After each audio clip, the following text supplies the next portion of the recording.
If you live what I'm talking about, you'll understand that everything will be perfect and everyone that comes into your life will come in on time perfectly. You're a divine creation of God. You're a spiritual being. You don't need anyone else to confirm that. When great thinkers talk about union with God, there's this theme that comes through. It's about being in silence. When everyone else is asleep and there are no distractions, when you feel yourself alone with Source. This is the time when you are closest to Source. Being alone with Source is not just about feeling good, it's about a new awareness of my own divinity and what it's capable of achieving.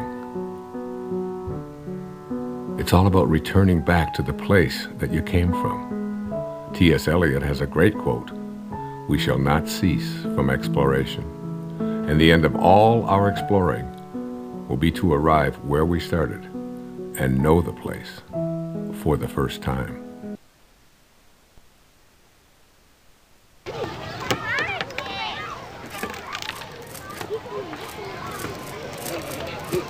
Ah! Hey! Guys! Stop it! Take it over there or you're gonna lose the water guns. Oh, they got you all wet. Oh, it's no big deal. It's just water. Water is soft. Don't give it another thought. It's great. I am so sorry. Don't be sorry. I've got 8 kids of my own. I've got grandchildren. These things happen. Things get messy once in a while. It's fun. Well, thank you. That makes me feel a little bit better. I always see it as an opportunity to sort of practice what I call non-interference. Oh, I wish I could do that. Oh, you can. Of course you can. Really? I mean, I'm their mother. Isn't that a little irresponsible?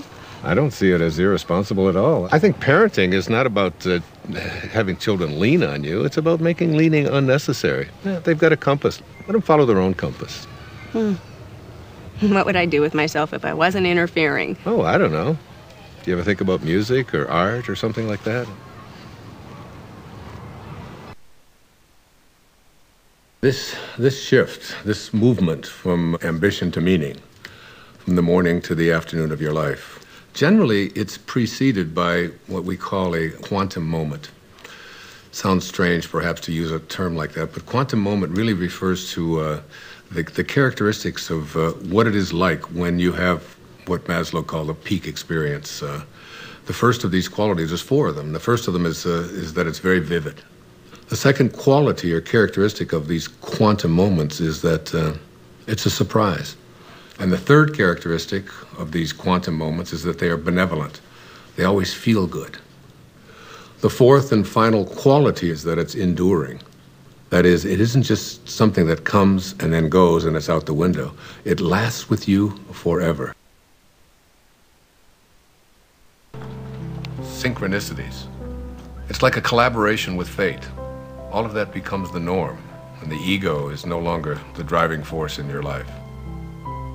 You begin to recognize that there's a powerful organizing intelligence that's in all things, and it's working with you and for you, almost as if you're making it happen by just being connected to your source.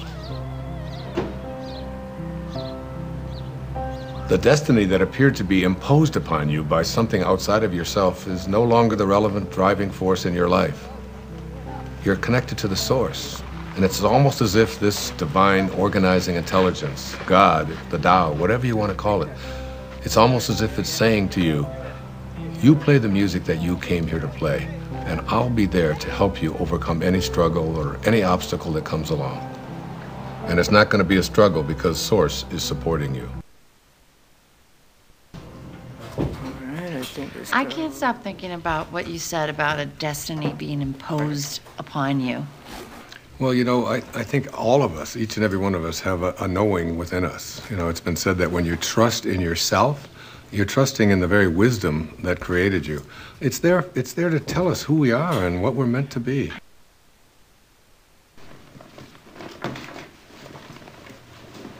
So there was this incredible study done. I've got it right here. It's called The Moment That Turns Your Values Upside Down. And there's 4 components to it. There's men, and women before and after. Now, before one of these quantum moments, they were asked just to list the most important priorities of their life, from the most important to the least important. Now, for men, the very first and most important value that they had learned was wealth, the accumulation of money. It's not really that big a surprise, because we are taught as men when we're growing up that your job is to support your family, your job is to get ahead. And the second most important value for all of these men was a sense of adventure, to go out there and, conquer the world. Be the guy. Yeah, absolutely, be the macho guy. The third was achievement. As men, we're raised to believe that you are what you do, what you accomplish, what you're able to create. The fourth is the idea of pleasure. Going out with the guys, getting as many dates as you can, having as much fun as you possibly can. The fifth of these is to be respected, all right? And we all know as men what that means, You're not giving me any respect, man. And then you get out there, and when you're growing up and you're a kid, and if you don't get respect, you're having fights. Here are the top priorities of our lives, be able to make money, to have a sense of adventure, to have, to achieve, to feel pleasure, to be respected. That's basically the morning of our life. This sounds like my list. What are you talking about? When was the last time you had fun? Oh, do not even listen to her. I know how to have fun. Do you mind? I'm trying to hear Wayne. Go on. Thank you. I appreciate that. All right. So the second part of this study, which is the after. A quantum shift has taken place. Same questions, only it's many years later, and they followed this over a lifetime. And the number one value is spirituality. Spirituality. The number one thing. It has gone from making money to spirituality, which wasn't even on the list before. You can't even find it. I've got the top 15 of them listed right here. It's not even on there. The second one is personal peace, less anxiety, less stress, if you will. The third one is family. Now, family was on the other list, but it was way down before. Now, what happens after one of these moments, you begin to look around and say, what is it that's important to me in my life? And then the next is God's will. This is the one that says, I have a sense of purpose. And then honesty is the fifth quality. Not just honest that I don't steal, but how honest am I as a man, with my feelings, with that's exactly right, Those are the top qualities for men. So there's the before and there's the after. You can see what a significant change this is, what a shift has taken place here.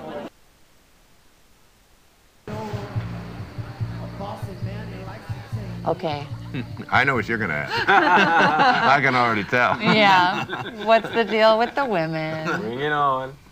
For women, it's even more astonishing. Before one of these quantum moments, the number one value is family. And it's not surprising because women are kind of raised in our society, in our culture, to be a good mother, to be a good daughter, to support your family, to take care of your children, and so on. The second one, which may surprise you, was a sense of independence, of feeling as if I would like to feel independent. See, women are very conflicted. Yeah, makes sense. The third was career. Now, very often, women never even felt that they had a right to go for a career because they were obligated to be taking care of their family. And this is not a put-down of that at all. What we're saying here is that there's something more. The fourth quality for women was fitting in, having to be like everybody else and so on. Yeah. And then finally, attractiveness. And this became not just like it's nice to look nice, but my whole values are, and how do I look? And where do we get this? You know what? That is so scary when you break it down like that, because where is it that we learn as women we're supposed to be pleasing everybody else all the time? Well, go on the newsstand. All you see are magazines with pictures of girls with waists this big and, with implants, lots of emphasis on makeup, having the right labels, carrying the right bags and so on. So these became the top qualities or characteristics or values for women before one of these shifts. Well, I hope the after list is better. Their values shift dramatically. The number one value for women after having this experience is right here, is my own personal growth. Now remember, before it was like taking care of everybody else, doing the right thing, fitting in, and now it's all of a sudden, how am I growing as a human being? How do I feel about myself? The second is a sense of self-esteem. Am I worth anything? How do I feel about myself? Am I a valuable human being? The third one is spirituality. My sense of my connectedness to something bigger and greater than myself. And then